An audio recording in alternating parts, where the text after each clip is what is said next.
Welcome back to the show. I'm Chad, and today we are going to have one of our guests is a returning guest, Joey Esposito, who's been on before, talking about his awesome book, The Pedestrian. But this time he's here to talk shit kickers, and he's with the artist he's working with, Andrea Schiavone. I don't know if I messed it up, but let me bring them in, and Andrea can tell me how bad I messed that up. Hello. Hello. Hey guys, Hi. how's it going? Going fine, So going great. did I get the name almost right? Kind of right? Almost. You were pretty close, so I'm totally okay with it. Well, you nailed mine. So there you go. Well, first off, like Joe, again, welcome back. It was good Thank to you. see you at New York Comic Con, and glad you reached out when you we're talking about launching shit kickers. Um, as I like to do, I like to find out a little bit about my guests first before we get into talking about. So, Joey, if you want to go first, kind of give a Cliff Notes summary, because I know people have heard you talk about your comic book journey, both as a reader and as a creator, and then we'll let Andrea go. Sure. So I'm Joey. I'm a writer. Last year I had a book called The Pedestrian that came out when we came on the show and blabbed about it with my co-creator Sean Von Gorman. It's very weird, very fun, and that book is currently out in trade paperback that you can get at any bookstore or comic book shop. And now we are crowdfunding the book that Andrea and I are working on called SHITKICKERS, which is a totally different vibe than The Pedestrian. If you read The Pedestrian, this is totally different, but I think you'll still enjoy it. It's a wild sci-fi romp through a really fascistic galaxy. I don't know if you can relate to that at all at the current moment in time, but yeah, we're putting it out ourselves through Zoop, and it's really exciting. And it's been a blast to get to know Andrea throughout this 4-year journey, 5-year, 4-year, 4-year journey of creating this book. And tell us a little bit again about your becoming a comic book reader and getting into the Oh, creative sure. space. Sure. So I mean, I grew up reading comics. My parents were comic book readers, so it was just kind of always in my life since literally birth. And I think I started working when I was 14, and then ever since then, I had some income to spend on on comics every week. So basically, been reading monthly for 30 years ish, more, which is very uncomfortable to say, but yeah. And then I went to film school because I knew I wanted to tell stories, but didn't really understand how to get into comics and stuff, so I opted for film. But while I was at school, I took some really great comics and cartooning courses that kind of opened my eyes to the possibilities here. And then basically since 2008, I've been working on my own stuff and trying to make comics happen. And lots of false starts, lots of some hits and misses, but always a journey to enjoy. And I'm happy to be here. And Andrea, tell us a little bit about yourself. Okay, I'm Andrea Schiavone. I'm actually an artist from Italy, which justifies my weird name and how hard it is to actually say it. I've been a comic book artist since late 2019. So I've been working on a few series here and there. I've been featured in various anthologies, mostly on Kickstarter. So it's mostly independent comics. And I'm still doing it actually with a series written by Matt Garvey, Gangster vs. Nazis, which is now in its second issues already, and SHITKICKERS, on which I'm working on with Joy for, well, we've been working on it actually for 4 years. So we basically served the term already on this freaking book. Yeah, as with Joy, I've been reading comics really my whole life. Mostly, I used to read when I was a younger kid, dark comics, Disney comics, really, which would probably justify also my passion for cartoony characters and cartoony kind of action. And in my teen years, I've actually started reading Marvel comics at first, and then I discovered around 2007 Green Lantern, which really cemented my love for comics, and actually helped me make up my mind about it. So I was always toying with it since I was a kid. I was always drawing more than playing with toys or playing video games. I was always drawing. But it's around my teen years, my high school years, that I really started thinking about doing this professionally. So as soon as I graduated from high school, I went to a local comic school. I graduated from that comic school and I started teaching there right up until a few years ago. And yeah, in 2019, just as the pandemic hit, so we were all obliged to stay at home and stay indoors, I actually started my comics career, my comics drawing career. And I haven't stopped since, really. Literally, he has not stopped. Every time No, I I'm can't stop. texting, it's I like can't. I'm on my table, can't stop. So tell me a little bit about, I mean, you already mentioned, a little bit about Shit Kickers, but kind of tell us, give us an overview and kind of the origins of where the story came from. Sure. So the basic plot of SHITKICKERS is about this entity called the Cosmic Protection Bureau. They kind of refer to themselves as space cops, sort of inspired by Green Lantern, but a little bit less sci-fi and more down and dirty. Like there's no magic rings or anything like that. It's just what they call bomb blasters and just like shoddy police work, really. But it's about, a hotshot, brash young go-getter named Dylan Jax, who gets reassigned to the bowels of the precinct, which is the home planet of the CPB, and gets partnered with a really grizzled alien vet named Skiz. And she does not take any shit, and she's not a fan of Dylan. But of course, circumstances lead them onto a big intergalactic adventure where Dylan will learn that the CPB maybe isn't all it's cracked up to be. He was raised on what we see in the book as propaganda comics, trying to get kids to sign up to be part of the CPB. And it portrays this really romantic Silver Age style adventure. And then what he sort of learns throughout the series is that that's all bullshit. And here's what the galaxy is actually like. Here's what the CPB actually does, and sort of coming to terms with his destiny not being what he thought it was. So it's silly. It's got dick jokes. It's over the top. It's Andrea's art and Sabrina's colors are just so fantastic. But underneath, it's an anti-fascism story. It's about the lies that the institutions tell us, and all that stuff, but in a fun way. Cool. And what kind of inspired to write the story? And I think it's no surprise that this really came.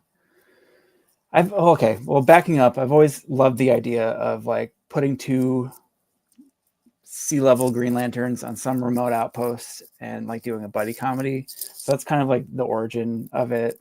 But then evolving it into our own characters and our own world, and just making it a little less superhero and a little more grimy space cop action. But it's really has its roots in buddy cop stuff like Lethal Weapon, or even I think more accurately as the series goes on, it's a lot of John Carpenter's Big Trouble in Little China, where Dylan is sort of the Jack Burton, where he's like thinks he's the hero and is getting everything done, but actually it's like all the people around him are the competent ones. So it's that kind of vibe was really the inspiration. And then as we were developing it, it was in the midst of the pandemic and everything that was going on in 2020 and the Trump administration prior to that and all that stuff, and just like careening towards the horrific future that has now arrived. yes. So all of that kind of got funneled into this book, but hopefully without sacrificing, blasting bad guys in the dick and stuff. So, Andrea, how did you get involved in the project? Well, it was really by accident, by chance, really, because me and Joy didn't know each other prior, and I just answered an open call for an artist he had on Twitter. So he was looking for an artist for another project, a cosmic horror project of sorts, and I sent my portfolio in for evaluation. He got back to me saying that no, I wasn't exactly the kind of artist he was looking for that particular project. But then he mentioned SHITKICKERS, and he had me hooked up just at the log line. Really, the moment he described it as Starship Troopers meet Green Lantern, well, I was just in. There was no way I wouldn't draw this kind of book. And yeah, it's been a budding friendship and partnership ever since. So SHITKICKERS is mostly his brainchild, I'd say, because this story already existed when I got in. But yeah, we developed it. We developed it very much together, and it just took its own life. The more we progressed, and the more we worked on it. Yeah, I would say, just to add on to that, like I had kind of the basics of SHITKICKERS in the story, but it was really not until Andrea and Sabrina came on board, and Lucas, our letterer, that it sort of shaped the visual language of the world that then definitely inspired scripts moving forward in terms of taking little details that they would put in that I really liked and sort of exfoliating those, so to speak, and developing those more, or making them a bigger part of the story that they maybe weren't previously.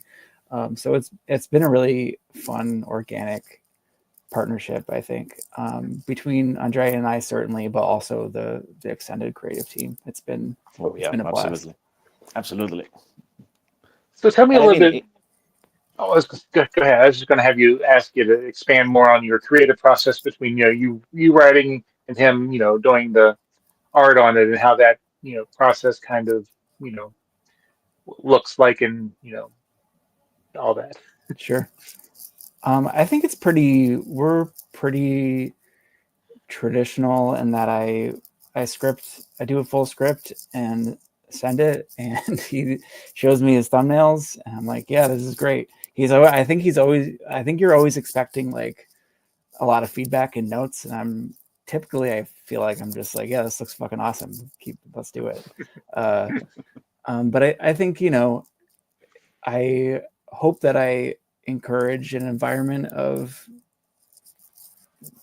freedom of expression and changing things up if you think something will work in a better way, and always open to talk about stuff. Because I think, as long as everyone is doing work that they're excited about and proud of, then it's going to be the best version of the book possible. I mean, Andrea might have a different point of view on our relationship, but as a matter of fact, don't believe him for a second. He's a tyrant. He really is a tyrant. No, he isn't. No, actually, working with Joy was a bit new for me, because yeah, he doesn't really have notes for me. He sends these very neatly written and neatly knitted scripts, and they just work so well that I rarely have any issues or any trouble translating it into layouts or translating it into pages. It's also true that, yeah, we've been working on this together. We've been partnered up on this for such a long time that we've gotten to a point where I might actually switch things up in a page, or introduce new things, or introduce either side characters or some stupid joke in the background. And that will actually come back to bite me in later issue or in a few pages, just because he loves so much what he finds new in his script and on the pages that I've actually drawn, to the point where, okay, we're working this into the actual comics. This is now part of it. This is now canon into our own story. And that's really been fun, rewarding. And again, it's a new kind of experience for me, because I've always been partnered up with writers who were a bit more, I don't want to say precious about the scripts, but a bit more straightforward. So this is what I'm actually asking for. Just stick to it, maybe. But yeah, Joy is a joy really to work with, and it's been so fun all along. oh geez, thanks.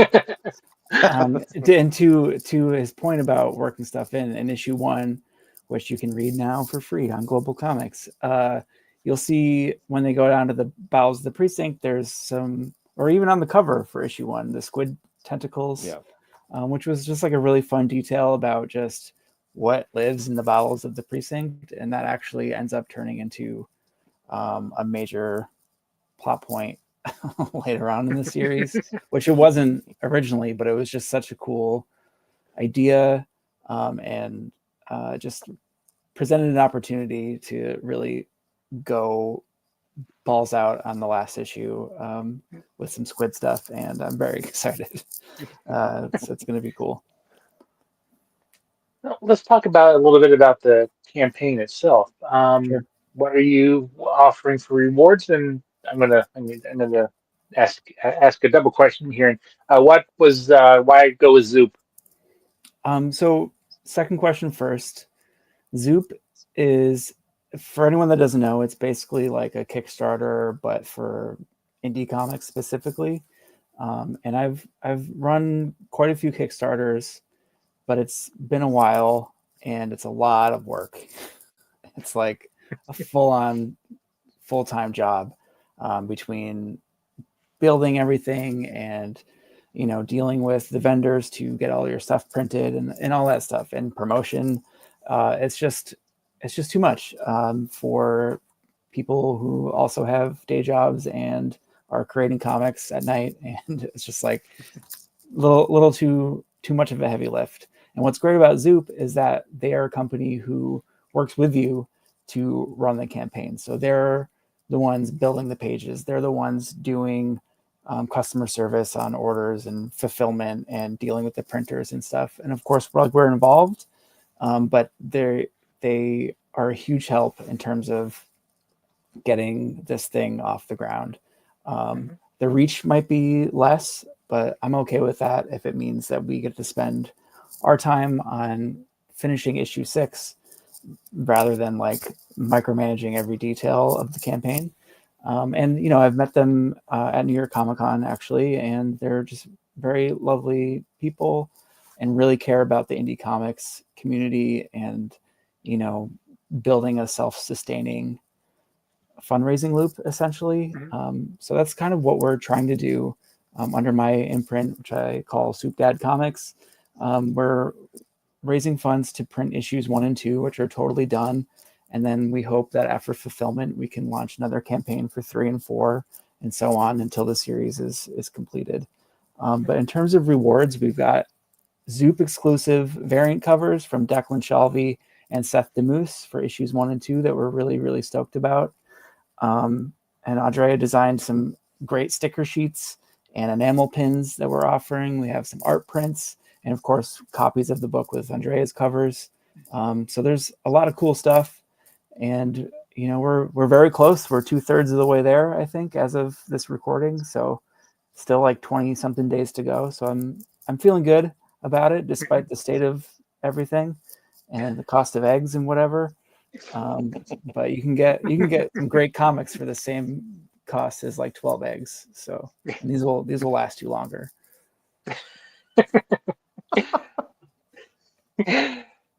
And so you've kind of talked how's this how it seems to be it's going well compared to the ones you've run on Kickstarter.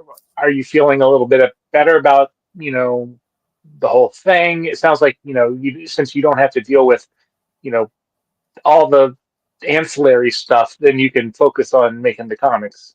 Yeah, I mean, like I had great experiences with running Kickstarter and the people at Kickstarter who are, they have a great comics community, and you see it all the time, raising hundreds of thousands of dollars for comic book projects and stuff. But yeah, it's a stress relief, really, like just to know that I have resources to rely on for campaign stuff.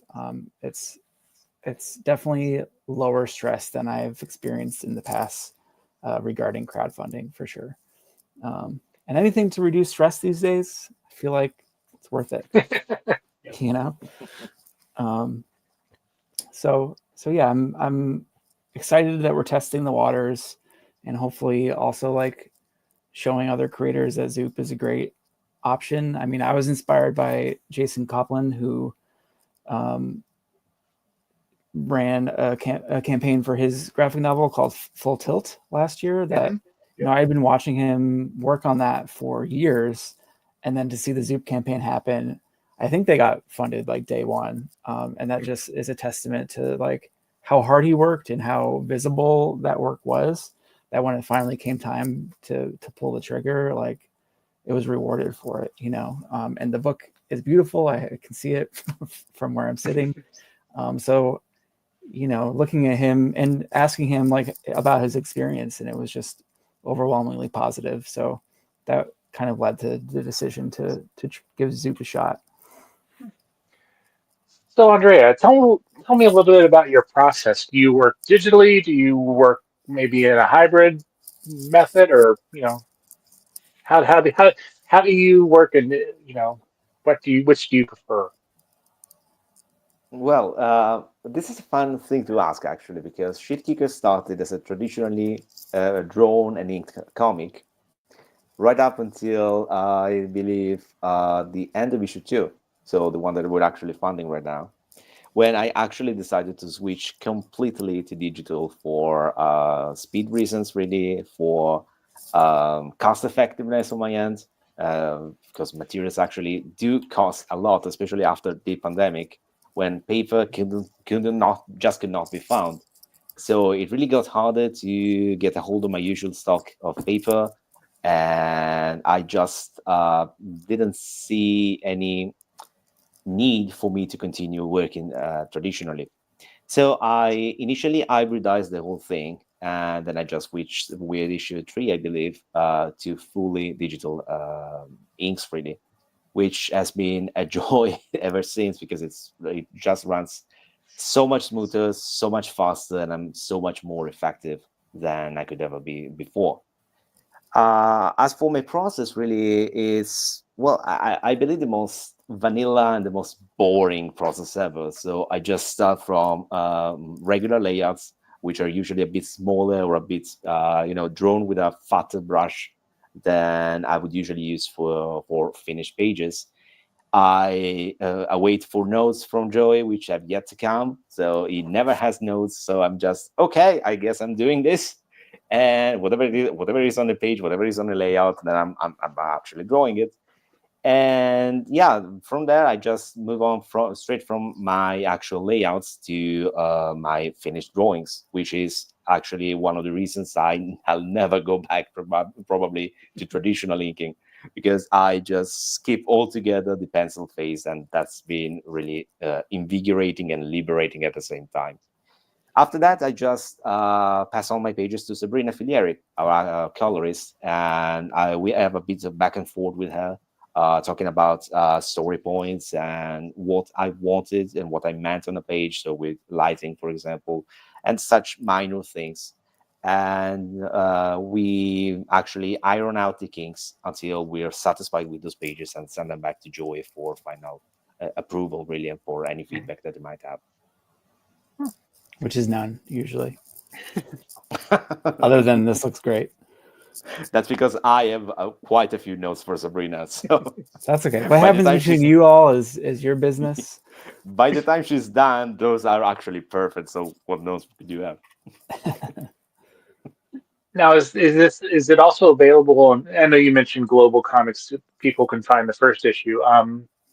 Is it also available there? And this is just for the hard copy and. Yeah, so we're going to be doing digital releases. Issue 1 is free on Global Comics right now in support of the campaign. You know, I figured what better way to show people what we're doing than just let them read it. You know, hopefully that doesn't bite us in terms of like, oh, well, I've read it. Why do I, you know, but but I love physical media, so I'm banking that other people do too. Plus, we have awesome covers, and nothing looks as good as a comic book in print. But yeah, we'll continue with the digital releases on Global Comics.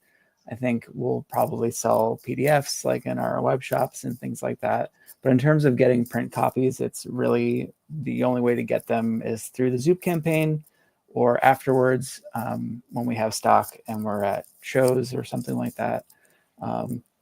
There is a retailer option in the Zoop campaign, so retailers can order them directly from there. They can order them from me, but as of right now, we're not, being distributed or anything like that yet.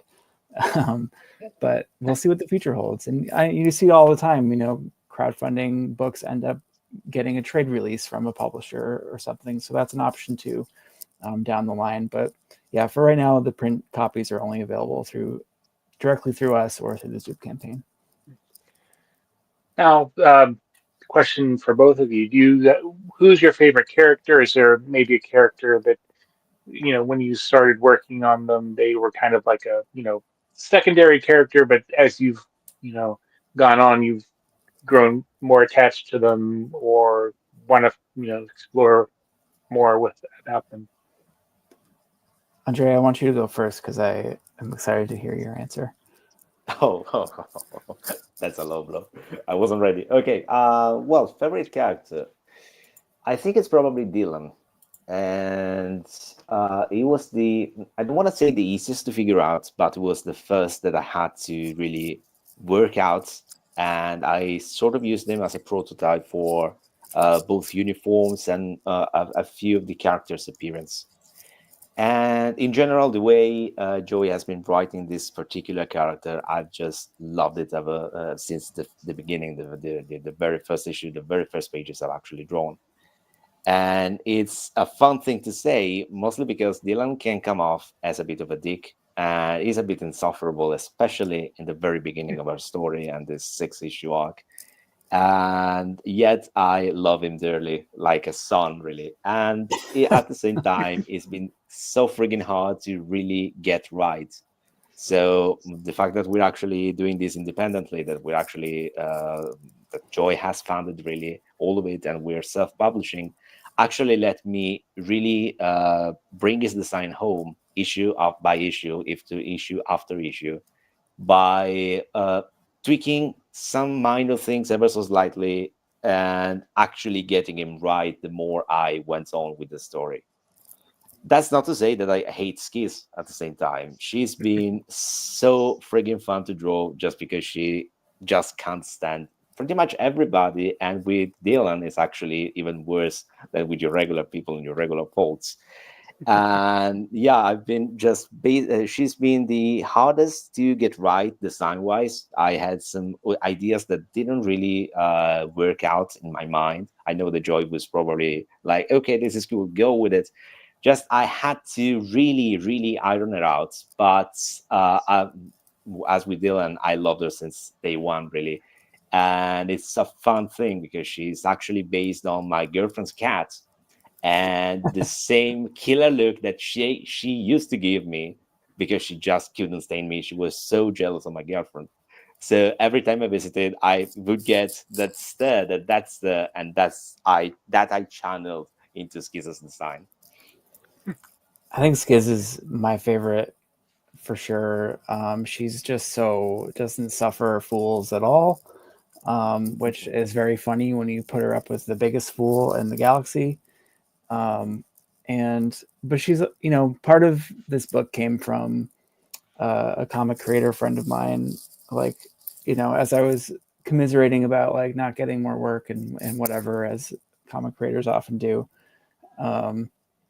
he said something to me about my work being like too sentimental, or my writing being too sentimental or too sincere or something like that. And I was like, well, fuck you, man. All right, I'll show you that I can do something that has none of that.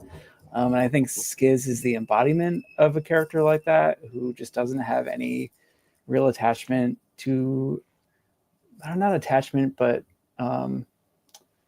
I don't know. She just like kind of doesn't really care that much about anything around her or people around her. And of course, because it's me, as the series goes on, there's some of my sentimentality does seep in a little bit. But that's sort of where that character originated, is just someone just completely cold, but in a funny way. And just her reactions to Dylan are really funny. Some of her one-liners, especially in issue 2 and 3, really just I don't often laugh at my own jokes and stuff, but there's a couple there I'm like, I like that one. That one was good. So she's my favorite for sure. I laugh at your scripts the moment I read them. Thank you. The first time I read them, they just crack me up. You should know that. Appreciate it. So, is there anything else about Shit Kickers or the campaign that you wanted to make sure that people knew about that we maybe didn't cover? I just want to say that the team on this book, I really, not just because I wrote it, I really feel like this book has a visual language to it that is really all its own between Andrea and Sabrina's work and Lucas Gattoni's lettering choices and the design that Carlos Mangual did for us. It's just, I don't know, it just looks really unique to me and gives such a strong sense of the vibe of this universe. And I think it doesn't really look like anything else that's out there right now. And I'm very proud of that. So if nothing else, give it a look for the beautiful artwork, because it's the work that everyone's been doing is just fantastic. Andrea? Well, actually, you've been talking about the artwork. It doesn't read like your usual comic book either. You should give yourself credit.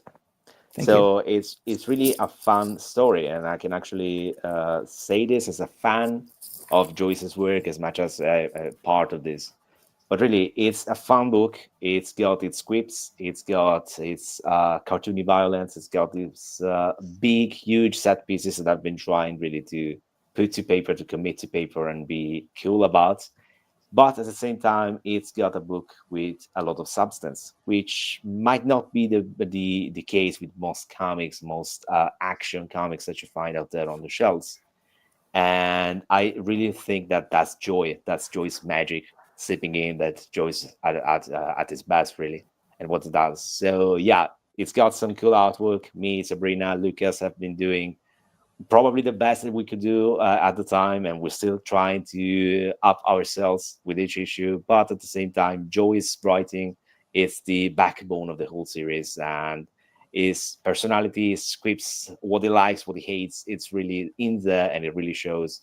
So in a way, yeah, it's got cool art, but if you want to get inside the head of that guy under me, yeah, just read this comic. Thanks, man. So, anything else you guys have that you want to talk about or promote at this time? And where can people find you on social media if you're there? I'm at Joey Esposito on Blue Sky and Instagram. The only other thing that I've got at the moment is The Pedestrian Volume 1 just came out. So please give that a look. That is also available to read on Global Comics. But we're still have our fingers crossed that we'll get to do some more. But, as we know, with everything happening in Diamond and all the madness of the world, things are a little grim at the moment. But I think The Pedestrian might offer some light in the darkness, and I would encourage you all to check it out. And how And I've about got you, Andrea? Yeah, I've got a few short stories actually coming out from a couple of anthologies. One we're actually wrapping it up, and it's been already funded a few months back. But my other main commitment is Gangster versus Nazis, which has been as its second issue actually making the rounds. It's been posted right now, but you can look up for it, and you can look forward to issue 3, which I should be start working pretty soon, and should be actually kickstarting, I think, in early summer. Apart from that, yeah, it's SHITKICKERS really. So we're on Global Comics for free, and we're actually funding for 24 more days, Joy. Oh, wow. So right up That's until time. the end of February, and that's the best you can get of me, really. As for social media, I'm actually on. You can find me as Captain Italy, pretty much everywhere. Though I'm mostly active on Blue Sky these days, and I'm trying to stay afloat on Instagram. Okay, sounds good. And I know, Joe, you recently wrote a backup for the DC Vampires with Animal Man, I did. which is still in my pile to read, and I'm really looking forward to getting to that because I'm an Animal Man fan. So Great. Thank you. Yeah, that just came out in issue 6 of that series in January. And then part 2 of the Animal Man story will be out in March. all right. Well, I want to thank you guys for taking the time to chat about shit kickers. I just like saying shit kickers, and I See? Great title. It's the best thing about it. and if you guys have anything else coming out that you would like to talk about, you're more than welcome back, and hope to see you guys. Hopefully, I'll see you, Joey, at New York Comic Con again this year if you're there and I'm there. So, I'll be there. Thank you all so much right. for having us. We really appreciate it. Thank you for having us, Chad. All right. Well, have a great day, guys. You too. Bye.